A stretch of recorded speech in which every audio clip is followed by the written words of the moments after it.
Hi everyone, Dr. Katie Snow. We are doing our gut reset coaching call number 2 this evening. And we are, from talking to everybody over the past couple weeks, a lot of great comments, a lot of great questions. So thank you guys for definitely emailing and being in communication. And I feel like everyone's doing pretty well at this point. I know, those first few days are always a little hard to get going, but at this point we're at the 2-week mark and just heard lots of success stories. So I'm glad to hear those. So what we're going to do this evening, and I'm recording this call. So for those of you who didn't get to make it this evening, you'll be watching this playback. But we're going to save some time. So definitely write down your questions if you haven't already. So at the end, we're going to spend some time doing Q&A and answering any questions you have at this point. So after 2 weeks, you probably have more questions, more circumstances have come up, and just some questions about, what the future holds, what we're going to be doing in the next couple of weeks as we try to add some different foods back in if we're ready for them. So we'll go ahead and get started, and we'll save that time at the end for Q&A. Okay, so what we're going to talk about this evening is reintroducing foods. So that's always, it's easy when you have a guide that's like, all right, don't eat this, eat this, take these supplements, at these times, on these days. And so what you have at this point is, okay, the machine's going, the car's going down the road, but now you're looking out into the future. How is this going to work in 60 days from now? And, how am I going to get back into the normal swing of things with food? So what we tell people is about the 30-day mark. Now, this is different for every person, but most people, their gut lining has healed. And so, the 3 supplements that are part of the program, we have Gut Rescue, and then Gut Revive, and then we have Gut Restore. The middle one that I named, Gut Revive, is a glutamine product. So what that is doing the whole time is that's feeding your gut lining. And so when we have a leaky gut, we have our little holes. And so what that glutamine is doing is it's sealing the gut lining up. And so that's the importance of that supplement.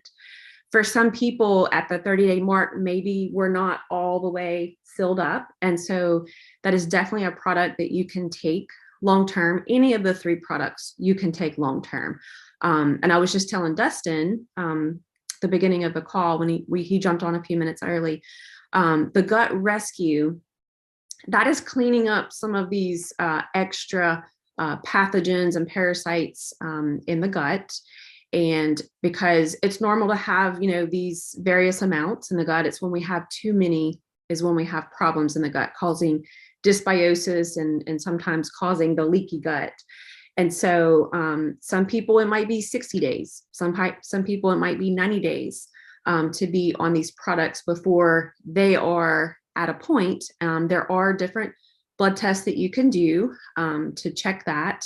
There's a price tag involved with that. So a lot of times we're just going based on symptoms, and we're doing it empirically.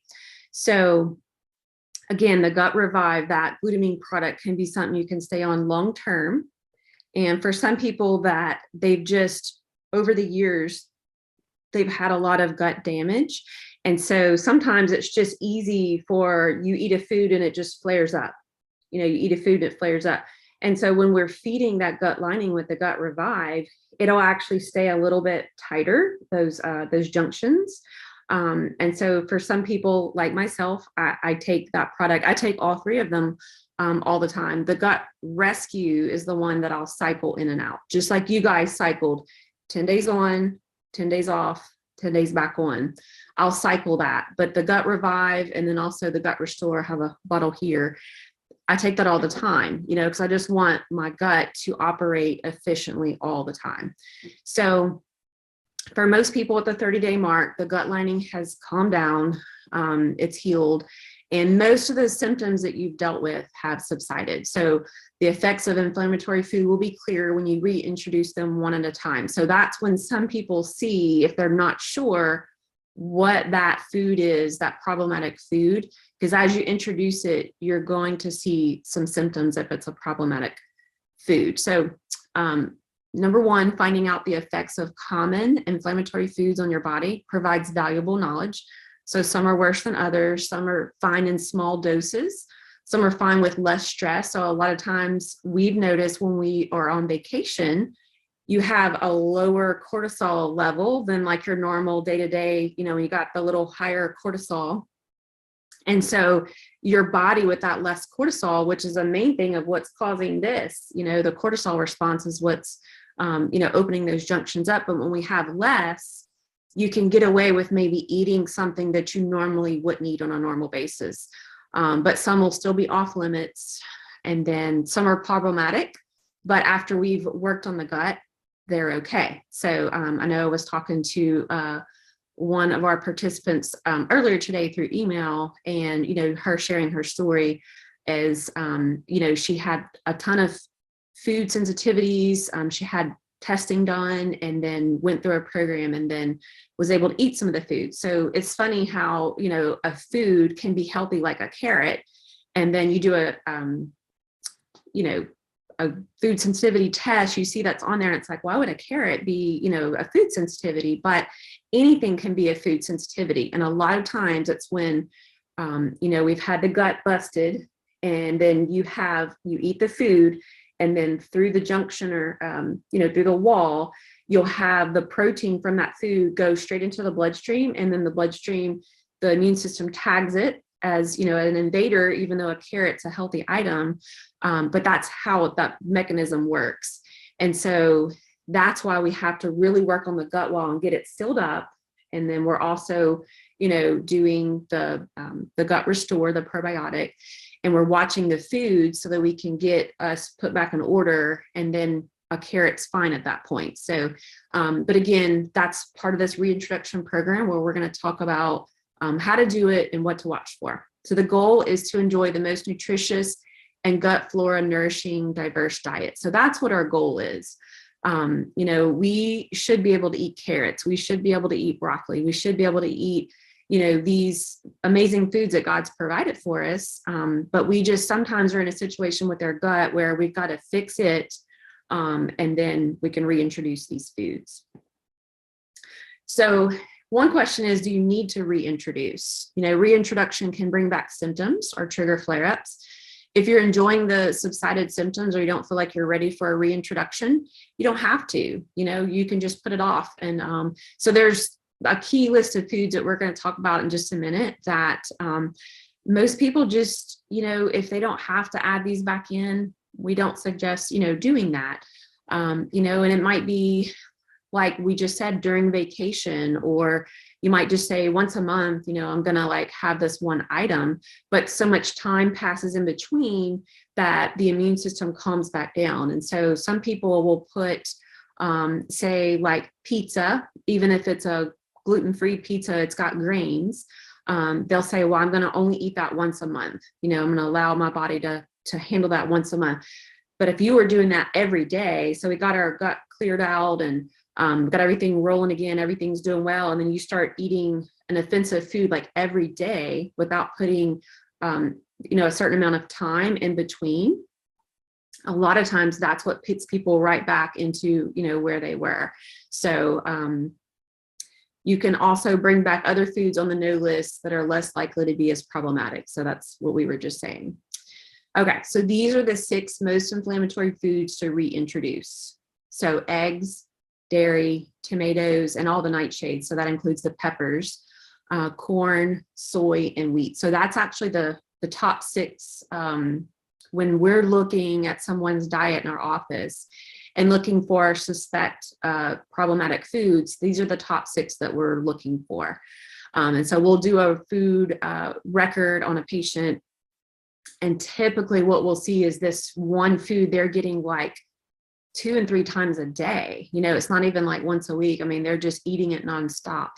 And so a lot of times we want to be very conservative with patients. And so these food sensitivity tests, I mean, they can be upwards, you know, $600 when we can just look at someone and say, hey, we feel highly, you know, possible that wheat is what's triggering, you know, these symptoms. And so we'll just pull it out, you know, give them the information they need to find substitutes, and then we take care of healing the gut. So we use the same protocol in our office that you guys are on as far as supplements, and get the gut, reinforced, get it healed. We're feeding the gut the nutrition that it needs, and it knows what to do to heal. And so then, we'll either let them rotate the food back in, say like every 4 days. But if it's something that shows up, say if we do a food sensitivity test and it shows up like major on that list, it's not something we'll like have them rotate in till after 4 months. So for some of you guys, you may know, all right, I know wheat's probably on my list, like that's my major offensive food. You might want to wait to do the reintroduction for like 4 months on that. So I would advise that for you guys who are doing really well and, kind of finally feel like, okay, after a couple of weeks, I feel like some of these symptoms are calming down, and I really feel like it's that one food, to wait, a couple months before adding it back in. But if you feel like, hey, these are some foods that I don't think is a problem, we're going to show you what happens when we reintroduce. Okay, so how to reintroduce. So we want to keep what you're doing right now during the gut reset program. We're going to not change anything, keep the list that's the good foods and the avoid list, keep those the same. And so what we're going to do is start from a small amount of the reintroduced food and gradually increase the dose for a week and watch for delayed reactions. And then we want to try different forms. So if it's egg, and again, egg is an example. If like egg, there was a time where I had to take eggs out of my diet. It was about 2 years. So I would try them like from time to time, and I would get the same response. And so I knew, hey, it just was not the right timing for me to eat eggs. And so it was about 2 years I had them completely out of my diet. But when I did go back and reintroduce, I was using different forms. And there was finally a time where my body was okay with it. So we're going to use different forms. So I know that sounds weird, a raw egg, and that's okay if you're not okay with that. But you can use, the other forms. You can do, I'm going to show you on the chart next. That makes it easier to see. But make sure it's only one food you're reintroducing at a time. So don't try the first week when you're reintroducing tomatoes and eggs. It will frustrate you because you're not going to know which one of those, if you do have a response, that it is. So make sure we're just picking one at a time. And then make sure you're using your food journal so that you can really watch and kind of see what the symptoms are that you experience and how long it is from the time that you eat. So that's pretty major to know, what sort of response that you're getting. Some foods are an intolerance, some foods are an allergy, and sometimes just the amount of time post-meal will tell you what kind of response that you're getting. So if you experience any negative symptoms, we want to stop the reintroduction and go back to your gut reset diet. And that may be on the third food. So if you've reintroduced one food and you're doing well with it, and then you go to the next week, you add the second food, you're doing well, and then you get to the third week and you reintroduce something, you don't have to completely cut those first two things out. Just go back to the gut reset diet plus the things that you added, but don't go any further with that food on the third week if that food was giving you symptoms. And then you could go to the next food on the list. So this is a schedule, and you guys you actually had this PowerPoint. I'm just going more into detail and answering questions that we've had over the times that we've done this gut reset program with our patients. So this is an example schedule. And so you do not have to use the way that we set it up. So you can absolutely take, say the soy is on week 5 and make that week 1. And again, these are examples. If you only want to reintroduce out of the list of 6 inflammatory foods, the big ones, if you only want to reintroduce 2 of those foods and eliminate the 4 totally from your diet, more power to you. I think that's a great idea, because if they're causing you problems, nothing tastes as good as feeling wonderful. So you want just those first 2 weeks, you pick the foods, but just do one item at a time. So if it is eggs, you're going to reintroduce first, then you'll use that sample week 1. On Sunday, you'll do 1 egg yolk. And so you'll just pull the white from it and you can prepare it any way that you want. So if you want to just, you can either boil the egg and pull the white off after you boil it. You can remove it and do a scrambled yolk.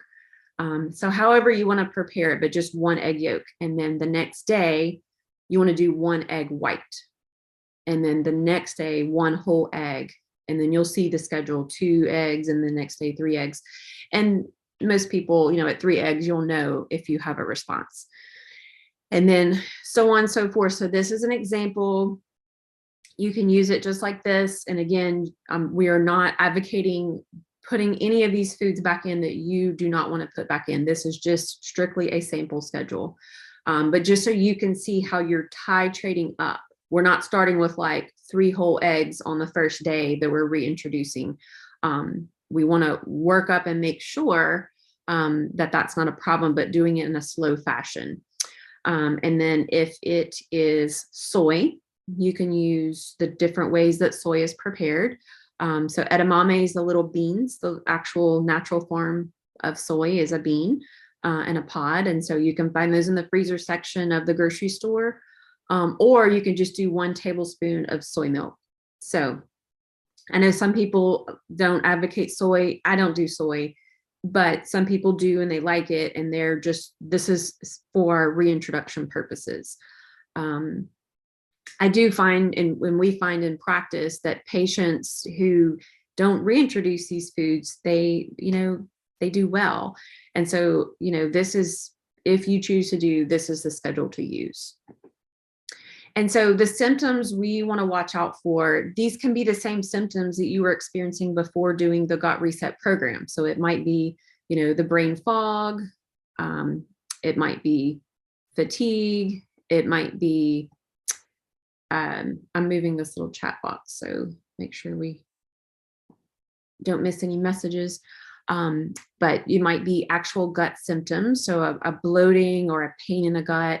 Might be respiratory symptoms. And this may be something maybe you didn't experience before, but the body will tell you through these different symptoms, even if you haven't experienced them before. So a lot of times we see respiratory symptoms such as mucus. And so like just on the back of the throat, people have a film or a mucus. And then as they're eating this food or they're increasing it over the week, as they're reintroducing, they'll just see gradually more and more amounts of mucus, either, post-nasal or, on the back of their throat, they'll feel that mucus.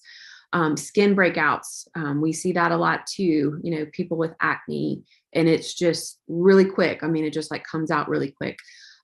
Pain, so that might be headaches and or joint pain, changes in appetite, and then anxiety, nervousness, and mood changes. So any of the above symptoms, and there are others, this is the most common list, but these can happen within a few hours, but as long as days after consuming the food. So that's why watching and looking at the symptoms in the weekly food journal, not the daily, but the weekly food journal, watching for those symptoms.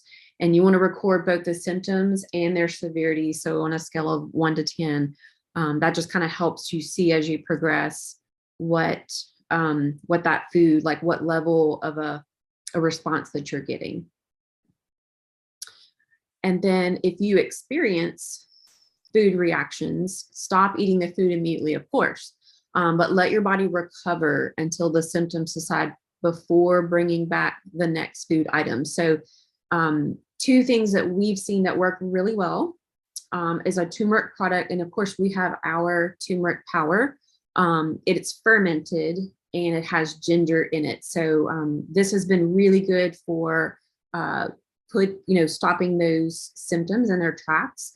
And then activated charcoal, which you can find most grocery stores now. So there's a bottle, about this size, and it's got activated charcoal capsules. And so you can do on the turmeric, you can do like a scoop full, like every hour until you can kind of see the symptoms, whatever those symptoms are, come down. And then the same thing with the charcoal, just like if somebody swallows something they shouldn't, it's every hour, the charcoal, until some of those symptoms subside. So those are two powerful items that we've seen to manage some of the symptoms. And then we have, let's see, oh, this is my last slide. So we want to just thank you guys again for joining us on the Gut Reset program. We know that you've learned a tremendous amount of material and will continue to learn how these different foods affect you. So make sure you keep journaling, listening to your body, especially as you're reintroducing each food. Just listen, I mean, sometimes it's, your body's going to tell you as soon as you put that first bite in your mouth, I mean, it's like a intuitive thing, but just listening, and seeing how your body's responding. If you would like to make the Gut Reset a part of your quarterly or annual regimen, definitely can do that. I was just, saying that earlier. I do this several times a year. And if somebody just wants to do it once a year, we do this with our patients. We do spring cleaning. So it's just an excellent time. You just say, all right, March typically is, you get past the first of the year and, taxes and, all these different programs, get past Christmas, but March is usually a good time of the year to set as a spring cleaning and just to do it on an annual basis. But we appreciate you guys, and we'd love to hear more testimonies. I know several of you have been corresponding in email, but I want to continue hearing testimonies. And one thing that we always do for our Gut Reset program participants is, if you send us your video testimony, does not have to be perfect, doesn't have to be edited, I can do that part. But just, we appreciate, because it's people like you guys who say, hey, this changed for me, or this happened. That's how it helps other people know, hey, this is a program that sounds like it could be for me. But we would give you guys a bottle of the Gut Restore that you're doing right now. It's a $50 bottle on its own of the supplement, but I'll just send it to you if you complete a video testimonial, just sharing with people, it's real basic, like, what symptoms you were dealing with before. And then, hey, I went through the program, wasn't easy, be honest, because people need to know that, it's a lot of work. But, through the program, what you learned, and now how much better your symptoms are. And that's the gist of it. It can be a 1-minute video, doesn't have to be lengthy. But, if you do that and you send it to me, I'm happy to send you guys a bottle of the Gut Restore. So that is it for what I wanted to present for you guys.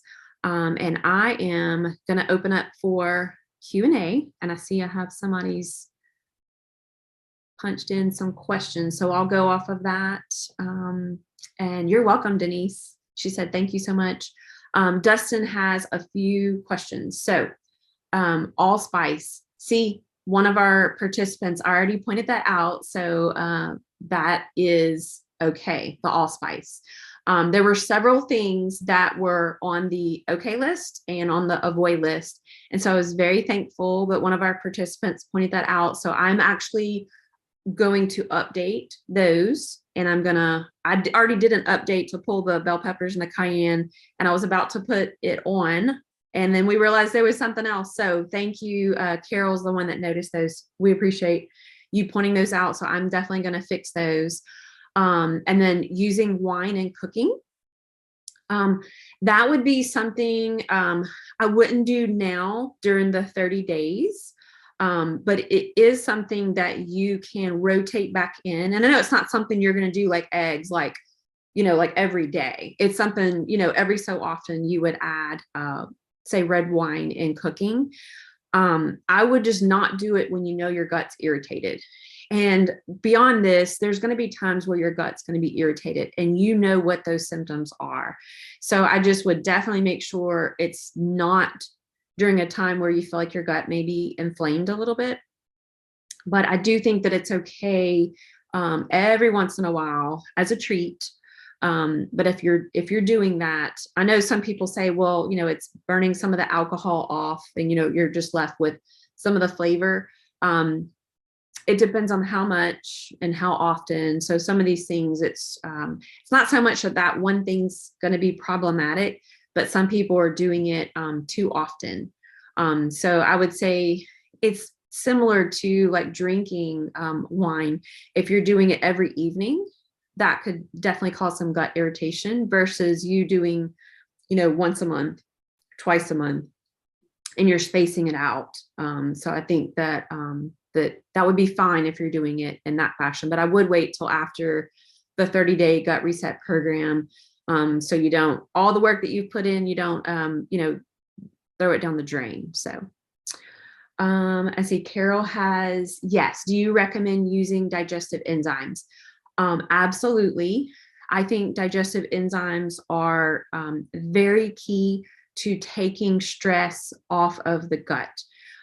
So I say they're great all the time. I don't, it really comes down to the matter of compliance with taking them. And a lot of times with digestive enzymes, you have to do quite a few for it to get the job done. So I know if you look at a bottle of digestive enzymes, the serving size is generally like somewhere between 3 and 6 capsules. So I think you can get away with 3, and especially if you're very consistent doing it, like 3 per meal, and even with snacks too. So what you're doing is really just helping the body do some of the work. And so what that does is it just takes some of the stress off of the system. So anytime we can take stress off the digestive system, so especially if we're having, like a certain meal that you're going to have with family, say Thanksgiving meal. But we keep them on our kitchen table. So even family, when they come over, they know they're on my table. And so we use standard process for some of our real specific gut supplements. And so we have Multizyme, which I think is fabulous. But I do know there are some other different brands. So I know Dustin's asking a certain brand or product. I think that I'm going to use Vitamin Shop as an example, because most people have those in their community. Not everybody has like a little mom and pop health food store, right around the corner. But they have Mega Food is a decent supplement brand they carry at Vitamin Shop. And so I'm going to say theirs, their digestive enzymes. And we do offer standard process outside of our clinic. We're one of the few clinics that has permission to do so. So you guys are more than welcome to pick up a bottle of the Multizyme. That's the one that we use. But if you go to our website, it's actually Snow Holistic Health. So that's the name of our clinic. And then at the top menu bar, there's a supplements tab. And if you click on it, you can either go to our supplements that we've formulated, Dr. Eric Snow, or you can go to the standard process, our site of standard process, and you can purchase them that way and they'll mail them to you. I do need to probably find out if they send them to Canada, because I think we have some participants that are in Canada, but I'm pretty sure that is okay. But just don't let me promise that to you. But I'm going to actually write myself a note right now. Standard process to Canada. And if any of you guys are interested, just send me an email and I'll have an answer by tomorrow if that's something we can do. But Multizyme is a fabulous digestive enzyme. And then we also use Zypan. So it's a pancreatic enzyme formula. It has a little bit of stomach acid support built in as well. And then for some people, they'll use a more plain digestive enzyme, lower cost one, they'll use apple cider vinegar in place of like the Zypan. So just to help break the foods down a little bit and support the stomach acid. Let's see. So Denise says, I have been doing intermittent fasting for a couple of years. Do you have any recommendations for me? So we were talking about that when you guys jumped on earlier. Intermittent fasting is amazing. We teach that to our patients, the ones that are interested, because it is definitely some work to get you to a certain point. I wouldn't say, like I was telling Dustin, I wouldn't say in a week, you'd have it mastered. It's a long game. And so if you're going to start, it's basically, you're either doing water, plain coffee, or plain tea, or an herbal tea. But that's it. Even broth will throw you out of fasting. And there's a lot of things that will throw you out of fasting. So it took me a while to master it. And I felt like I had done so many classes and, just understanding working with patients. But when you do it yourself, everybody's so different. But you just have to pick a window that your body allows you to do it. So some people, it's the evening. Some people, it's the morning. I feel like it's easier for most people to do the morning. But you just slowly make that window wider and wider. There's some great people on YouTube. Thomas DeLauer does a great job of teaching fasting. Jason Fung. So many of these people, Eric Berg does a good job of teaching. And that's one thing that we're starting this year is we have a YouTube channel, but really, bring in some more of these videos that explain, like how a little short video on how to master, intermittent fasting, because it's such a healthy lifestyle point that people, once they see that it's not really that hard. I mean, once they get going, it's just easy at this point, but I would say it probably takes a good month, maybe 6 weeks, for you to get your body adjusted to it.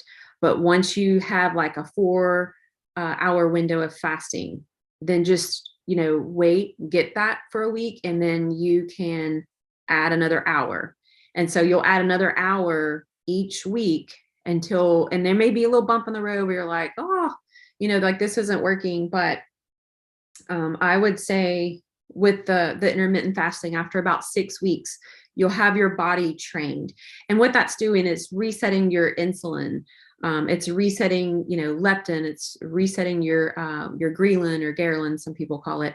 But you want to reset these hormones, because for so long we've just been food. And those, basically the receptors, they don't function properly anymore, and so you've heard people doing a leptin reset and insulin reset. And that's basically what you're doing, is allowing the body to reset by not putting any food.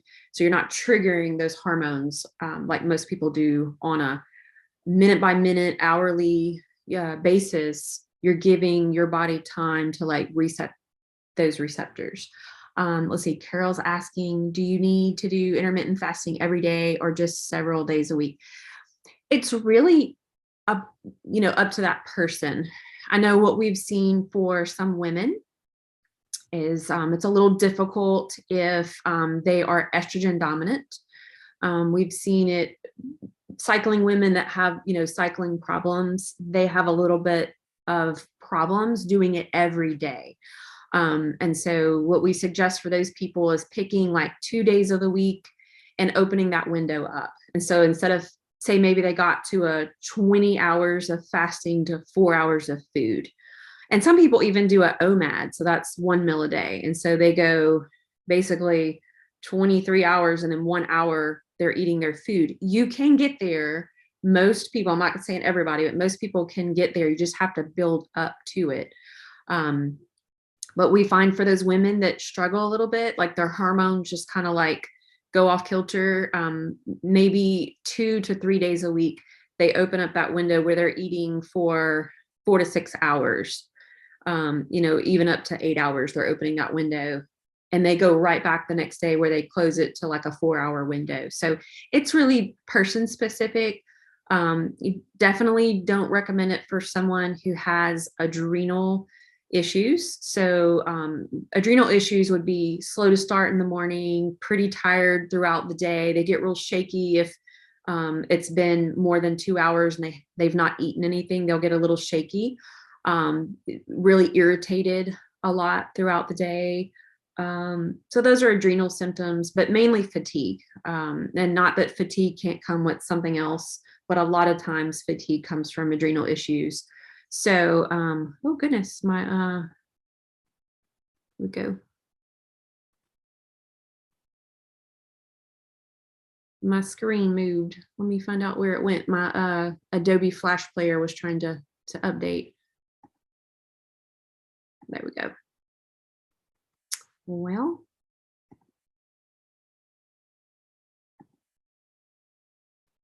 here we are. Okay. So, but back to the fasting, you know, it's really person specific.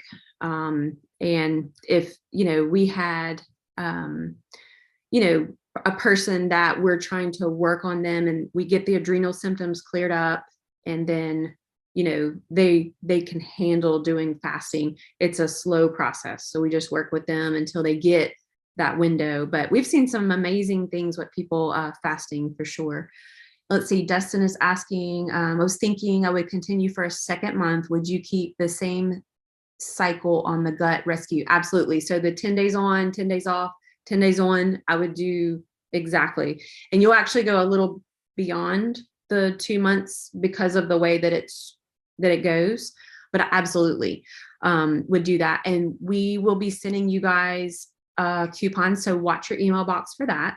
Because I know you guys spent, it's, you know, pricey to join the gut reset program. So we have a coupon that you'll get for getting supplements, your next round of supplements. So hold off and wait for that coupon. And then he said, would it be okay to continue and still add in foods? Yes, absolutely. And some people really, you know, we talked about this on the first call with, you know, being dysbiosis is the root of a lot of what's going on. And that's just that you get, you know, these parasites and different pathogens, they just grow out of control. And so what that gut rescue is just, it's cutting them down. And then not just from that perspective, but also the gut restore, if you think about it on a real practical level, is there's only X amount of nutrition in your gut for all these guys, you know, to live. And so if you're starving them by taking a good probiotic, the other pathogens have to fall off, you know, or the abundance of them, the extra ones, because there's only so much nutrition. And so if you're feeding, you know, your flora, your good flora, what they should be eating. So those are like high fiber foods. So like as much veggies that are very high fiber content that you can get in. I mean, that's prebiotic, you know, you're feeding those good flora. So if you're doing that and then just cutting out with the gut rescue, the items, you know, that are just in abundance, you know, you could do the gut rescue. You can do it for 60 days. I think that's amazing. You've already went through the period where you may have had like a little headache or felt a little, you know, like you were detoxing. So just staying on that in a pulse, we call that pulsing, 10 days on, 10 days off, 10 days on. Then you're going to continue to cut down on those overabundant pathogens that are in the gut. And basically they're adhesions, you know, you're wanting to hit those biofilms, and that product does an excellent job of hitting biofilms. There's all kinds of products out there that claim, you know, that they're going to reduce this or fix the gut or whatever, but having something that works, that's going to really hit those biofilms and get those to be able to detach from the wall of the gut and let your body, you know, pass them through digestion. Let's see, Carol has a question. What about things like green powders that have a mix of fruits and greens, but some are on the avoid list? And it might just come down to you trying it just like you do a food with reintroduction. You would start with, say if the dose was like 2 scoops for a serving of a green powder. This is when you're reintroducing, but you would treat it like a food, but you would start with a very small amount. So say a half of a teaspoon, and then the next day, 1 teaspoon, and then just work up to what the dose and just see how your body responds. And it may, there's so many supplements out there.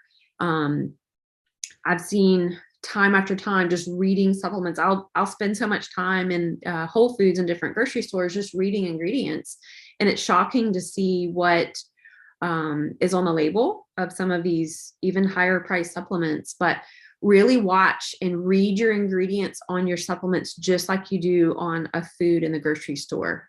And so if you can't pronounce something, you pull up your smartphone and like type it in. But what I tell people, if you can't pronounce it, if you've never seen it before, and you can't find it on your phone, and you're in a hurry on the grocery store, leave it there.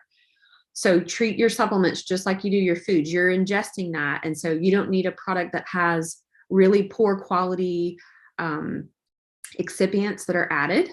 And so that's what a lot of companies do. It's all about profit margin, and so they'll actually have a product that is great. It's got all the bells and whistles, but if you look at what they've added under inactive ingredients, they might have some crud in there. And so sometimes the inactive ingredients could be what sets you off, just tears your gut up. I mean, there's lactose that they'll add as an excipient in even some of the better brands that I've seen. It's shocking to me. So just make sure you're reading. And then if you do find one and it looks pretty good and you're reintroducing, just start with small amounts and see how your body handles it. Let's see, Denise, when we get rid of the toxins, is it a good idea to take charcoal pills? It's not a bad idea to do that. So your body already has a built-in mechanism to do the dose that we've given you on the supplements. Your body can handle that, and we do it in a pulse fashion. If you are doing, say, like a heavy metal cleanse, which is not what we're doing here, but we've done that at our office, and you got to handle that a little easy. A lot of people are loaded with heavy metals. Even some people we've seen, that's what their gut issues stem from. That's what the root cause is. You have to treat that very careful. And so we do higher amounts of fats. So like cod liver oil capsules or, tuna capsules, just something to grab some of those metals as they're being metabolized. Even people that are on a weight loss program, and they're basically shrinking their body, and so that fat is being metabolized through the liver as it's leaving. So you'll have people with stuff that's being flung out in their system. So I would say charcoal pills is not a bad idea. I think digestive enzymes in that case, is a good idea too, but not to get too far off topic. I think the charcoal is not a bad idea when you're detoxifying, if you're doing something a little stronger than what we're doing here, but I don't think it's necessary for the gut reset program. If you have those symptoms when you're reintroducing foods, so maybe that's what you meant by that question. I see what she said, like after a sauna. Yeah, we have a sauna in our home, and we use it, and I definitely drink a ton of water. But I limit myself to like 30 minutes. So I don't go crazy. And I also don't do it every single day unless I built up to it. If I'm doing it in a little season of time, I don't just jump in there and do it like every day. I think in that case, you could get some heavier burdens out of your body, immune burdens or metal burdens, or, different things your body hasn't been able to handle. But when you're doing like sauna and maybe fasting in combination with it, I think that you could get some stuff. So in that case, yeah, I think charcoal could be a smart idea. Let's see, Dustin has, what makes Gut Restore better than other products, and how did you develop? That's a good question. So it has the subtilis strain on here, and it has 16 other strains of probiotics. So we were looking for a probiotic, like when we were putting this together. We have been using probiotics at our office for some time. Even Standard Process has one called Pro Symbiotic, and we've gotten amazing results throughout the years using it. We've also used Dr. O'Hara's, and we still use both of those. They're great probiotics. But we were looking for something that was shelf stable, a little bit less expensive. Dr. O'Hara's is around $80. This one's $50. Dr. O'Hara's for the same. Actually, they have 60, but serving size, it's a 30-day supply. So we were looking for something that was shelf stable, could pass through the gut. We were getting results. And so that combination, but the subtilis strain in there is the item that, we were looking for. And so using this in clinical practice and seeing like all the different probiotics that we had, this one just for taking one a day. So compliance was better, results were better, but it basically took off, number one. Then we use that mainly in our practice now, but we still do use pro symbiotics. So you guys, I'm an advocate of shifting and cycling probiotics, because not every probiotic is the same. So we'll actually, with our patients, we cycle through. So we might do like 2 bottles of Gut Restore, and most of our patients stay on a probiotic. Then they might cycle through pro-symbiotic for a couple of months. They may take a break for a month, and then we cycle them back on another probiotic. So I think for the long term, I think cycling probiotics is probably a smart idea. And let's see. That's all the questions that I have. Thank you guys. Those were great questions. I think definitely that helped everyone to hear the answer to those. But again, we're here by email. Use me for the next 2 weeks to ask questions. I'm here. That's what my job is, to definitely respond to you guys. We want you to be successful. We want you to have an amazing testimony after the 38 days. And let's see, Carol has another question. Are pickles okay to eat on the program? I would say it depends. That's a loaded question. So there's so many different pickles, but when I go to the grocery store, I'll back up and answer this first. So I make fermented vegetables. It is a great practice. If you guys have not made fermented vegetables, it's not hard to do, but I make my own. And so I use probiotics, and sometimes I'll use whey, but I try to stay away from dairy even when I'm fermenting. But that's my first choice. Second choice is when I'm in the grocery store, I'm reading labels, but most of them have vinegar, and vinegar is what's going to irritate the gut. So on the gut reset program, I would say the answer is no. But after the program, if you're reintroducing, number 1 choice would be fermented vegetables. Number 2 choice would be look for Woodstock Farms has an organic dill pickle that doesn't have the junk in it. So that's a decent one. So I'll get that just to have here for people that come over and they want not my fermented vegetables, but they want like a regular pickle. So those work, but just read your ingredients and know what you're getting. There's a lot of junk added to pickles, just like there's a lot of junk added to toothpaste. So read your ingredients and know what you're putting in your system. And then Dustin said, can y'all move the practice to Houston? No, we love Houston. We have some different doctor friends in Houston. So if any of you guys, I know some in Houston and other areas I do, but if you're looking for a holistic practitioner, I don't know if Dustin, you have one there, but Dr. Aaron Chapa is amazing. Dr. Stuart White is amazing. But there's a few that practice just like we do.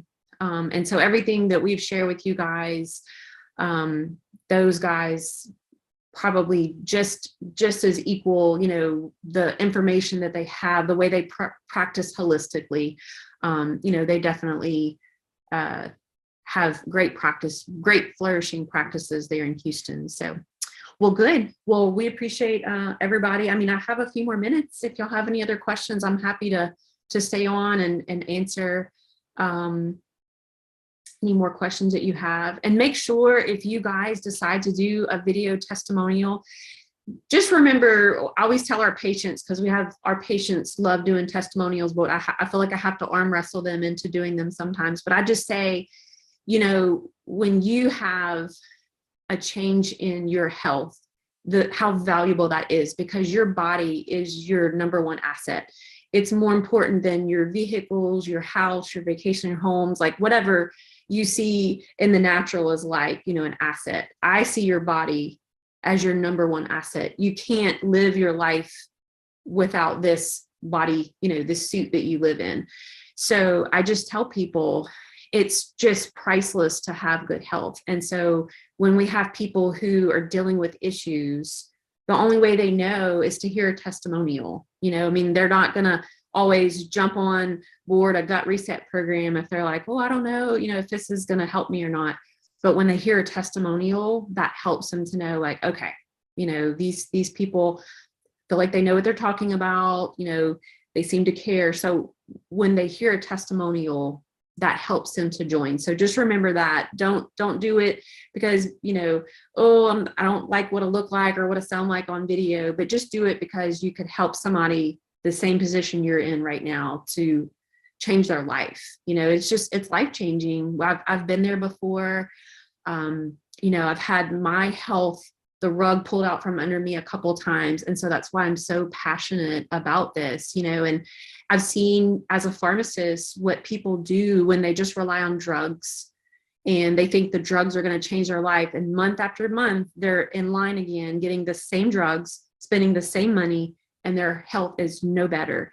And I'm very passionate about that. I've had family members who, their life was destroyed with drugs. And so I'm not saying there's not a time and a place for drugs, because I absolutely know there's time, and a place for drugs, but I just advocate for people living a holistic, natural lifestyle because it's a game changer. There's people that they've spent 10 years of their life on the sidelines because they've dealt with a health concern or a health issue, and they were just stuck.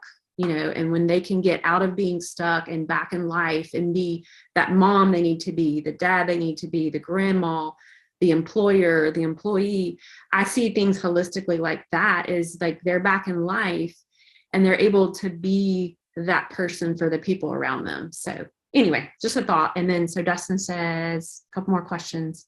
How do you use the video testimonial? Will my name? No, it doesn't have to have your name on it at all. It would be you, because it'd be a video testimonial, but nobody would have to know your name at all.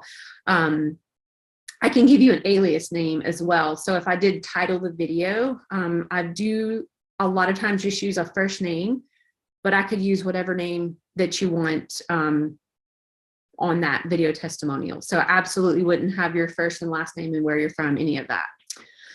And let's see, Dustin, and if anybody has questions about how to do the video testimonial, absolutely email me and I can, give you like the little format. I know I explained it, but I can give you a little format of how to do it.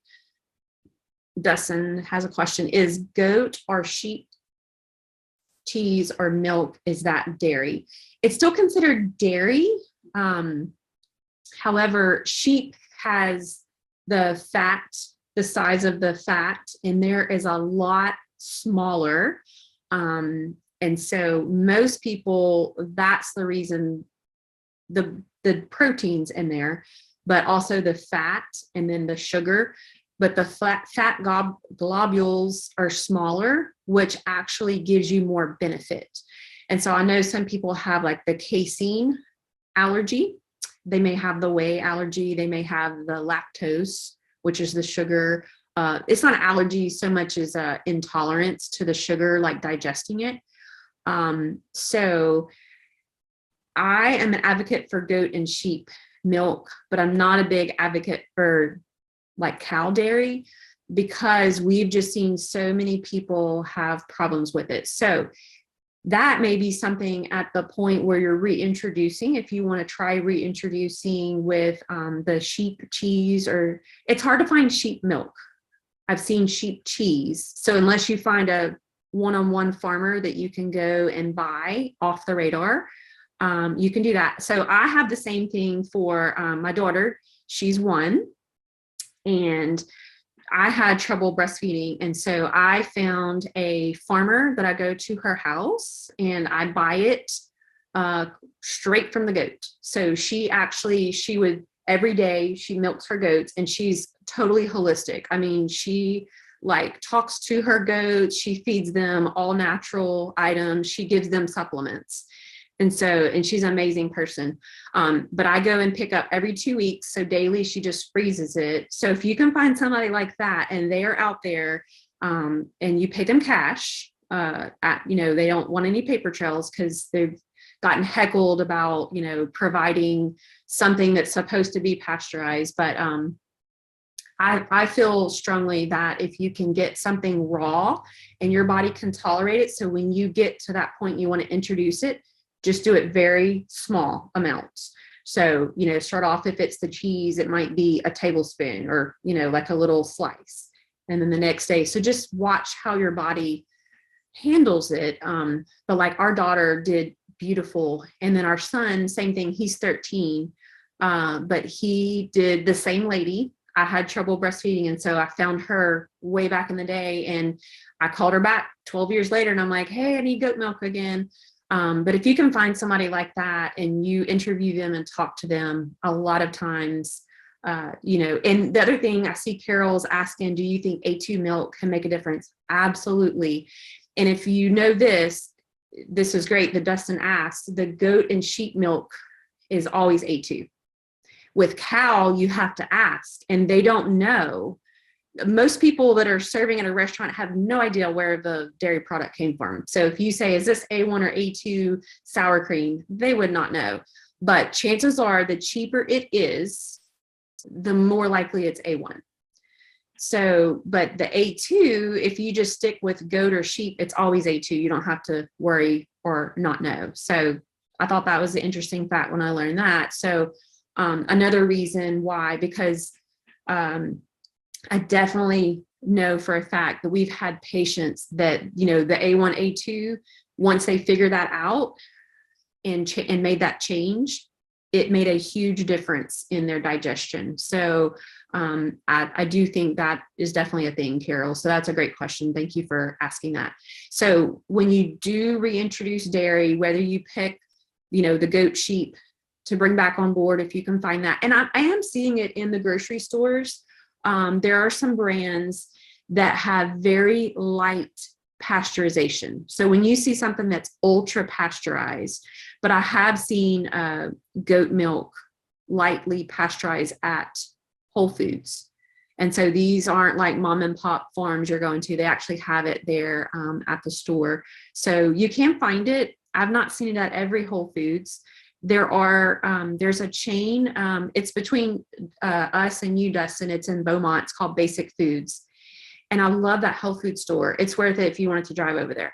But they have some very unusual products that I've not seen anywhere else. And so we'll shop there. It's an hour drive for us, but it's worth it because they have some very unusual things I've not seen before. But also there's a Sprouts. And I think I like Sprouts better than Whole Foods. I don't know if Carol, if you guys have one of those in your area.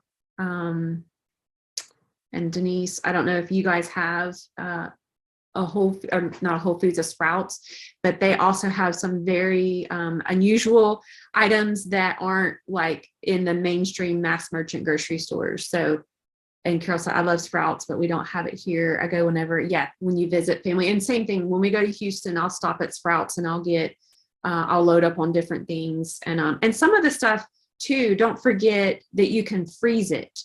And so if you're buying, say, like sheep cheese and you don't have access to it all the time, or say goat milk, you can freeze these things. And so you maybe have access every so often. So like with goats, a lot of times they throw their babies in March and then they're milking them until August, sometimes September, but you only have it those months of the year. So you just find that person and just stock up and freeze it. But the same thing with cheese. Same thing with a lot of foods, just don't forget, you think, oh goodness, I love having this, but I don't, get to have it all that often. I'll go visit family and I have access to a store, just buy extra and freeze it. So it'll be there for you for as long as, it'll last in your freezer or that you have freezer space for. So that's another good concept. So, all right. Well, let's see. I have one more question. What about sprouted breads like Ezekiel or Dave's sprouted breads? I'm not a fan of those still because they're wheat bread. So even though they're sprouted, and I definitely understand the concept because I'm huge into fermentation. There you go. Sprouted nuts and seeds. Huge advocate of that because you take an item that has so much health value in it, and you just make it more digestible. So I'm into sprouts, microgreens, but definitely soaking for all the nuts and seeds have their own allotted time that they need for shedding out, that outer. So basically when you eat a nut or seed, just as you get it from the grocery store, when you eat it, soaking it actually takes that outer covering off, which is the gut irritant. But when you do that, and then you have a dehydrator, you just soak it for the amount of time, and there's little charts on the internet everywhere. So you find the chart. And so if it's almonds, so when I make almond milk, I don't buy boxed almond milk. First of all, it's too expensive for the 6 almonds that are in the box of milk, but they have so much junk. If you look at the ingredient list, terrible ingredients, terrible for your gut. It's so easy to make almond milk. So if y'all go to my YouTube channel, I've made almond milk, and it's so easy to make. But you just soak the almonds. I do it overnight. It's 6 hours, but I'll do it, 8, 10. It's not going to hurt anything if they go a little bit over. And then I rinse. I do at least 3 rinses to get anything that came off, those little outer coverings. And I want to get it out. So I rinse it really good before I put it in the blender, add the water, blend it, and then strain it. Basically, it's that easy. But I'm a huge advocate of sprouted nuts and seeds, fermented vegetables, all those things. It's the way that our ancestors handled foods. They did it the right way. They didn't have refrigerators and freezers, so they had to preserve food. They had gardens, or they had to go and gather things, and so they had to preserve it to last. And so they did concepts like fermentation. So I'm absolutely a huge fan of preserving food the right way, the way our ancestors did. I'm a member of Weston Price. I don't know if you guys follow what they do, but I've learned a lot from them. I get their journal, and there's really good articles in there, but the way that they teach how to preserve food is really important. Carol said, when I opened a can of coconut milk, it was completely solid on the top half of the can and liquid at the bottom. Is it okay to just try to mix it up again? Yeah, it just does that. It's the gums that are in there. Usually it's guar gum. And so usually if you get a good brand, Trader Joe's has a really good coconut milk and coconut cream, but you just shake it up. And but that's some of the best that we've tried is Trader Joe's. But most grocery stores, because it's such a high demand item now, most grocery stores have that. Denise said, do you take out the almond cells before making the milk? It is so much better if you take the little covering off the almond. It just makes the milk so much more yummier. But if I'm in a hurry, as long as I've rinsed it a bunch and I've soaked it for at least 6 hours, if I'm in a hurry, I just go with it. So it's fine, but it does taste better. And I know you're taking some of the lectins and gut irritants off if you do pull that off. Same thing with cucumbers. If you peel and take the seeds off, I know a bunch of you have probably followed Dr. Gundry and, the plant paradox. And I believe a lot of what he says is true. If you have a tomato and you're eating the seeds and the outer peeling, that's the plant's defense system. And so if we can reduce the gut irritation on these plants by preparing them properly, it goes a long way. So again, when you're reintroducing some foods, just make sure that if you can go back and, take the tomato and peel it and take all the seeds out. The cucumber, peel it, take the seeds out. But a lot of times it's the same thing for, like, Carol was saying with soaking the almonds or, sprouting the nuts and seeds. Same thing. You're making that food, you're taking the barrier off of it and making it where you can consume it and not have the gut irritation with it. And then Carol said, do you need to leave the seeds and nuts raw, or if you soak them first, you can then roast them? If I go through the effort of soaking them, I don't roast them. I just put them on the dehydrator. And so you can get a dehydrator for super inexpensive these days. Excalibur is the one I have, and it's where you can adjust the temperature. Some people, you just plug it in and, you know, it's going to heat up a little bit more, but still healthier than putting it in the oven. So if you're trying to make your, you know, what you've soaked or sprouted healthier, then I wouldn't roast, because you're going to take some of those qualities away. But if you can, I mean, you can roast them if you want to. I still think you're probably ahead of the game, but I think best is to soak for the allotted time, rinse, and then put them on the dehydrator, and they're delicious. I mean, I'll add just some pink sea salt on some of the nuts before I put them in the dehydrator, and they're so good. They're delicious. And then our YouTube channel, it's Dr. Eric Snow. So that's the name of our YouTube channel. So we are doing a reboot on it right now. So we actually had just moved it over into a different category, and I'm splitting. What we have is a conglomerate of things that we do at our office. We even have a massage therapist, and he's got videos on there. And it was just very confusing. I did a class in the fall, and they were giving me a channel review saying, well, you need to break it apart. So you got Snow Holistic Health and then Dr. Eric Snow. So I'm in the middle of doing that right now. So just watch out for that. If y'all want to subscribe, you know, you'll get notified when we have new videos that we put up there. But there's a lot of content on there. We've learned a lot. So I'm looking forward to making better quality videos. And if you guys have any ideas, I'd, you know, love to hear them for, you know, video ideas. So awesome. Well, very good. Thank you guys for staying on tonight. Excellent. Great questions. We appreciate that. And again, I'm available. So email me, help@drericsnow.com. Any questions about doing a video testimony, definitely, you know, let me know. And I'd love to send you guys a bottle of the Gut Restore for doing that. And good luck to you guys. Got 2 more weeks. And I know I'm going to hear some amazing testimonies. Looking forward to it. Y'all have a good evening. Bye-bye.